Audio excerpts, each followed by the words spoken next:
Welcome to day 23 of me opening my 30 birthday gifts. आज क्या gift दोगे mummy? आज इसमें आपकी जो है स्कूल टाइम की यादें बहुत जुड़ी है। खाते थे स्कूल टाइम में खाने की चीजें तो आई कैन नेवर गेस.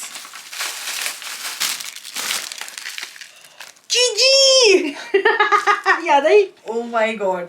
तो बचपन में as in like school time में there used to be vendors जो ये चीज बेचते थे. आई डोंट नो, मुझे आज तक नहीं पता इसको क्या बोलते हैं. तो मैं तो इसको चीजी बुलाती थी.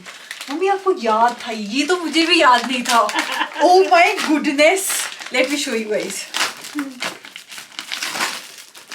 नहीं थोड़ी सी ये पीनट्स का बना होता है. And O my God mummy, आपको याद कैसे था ये? सॉरी खुद खा ली पहले. Dude, this is very special.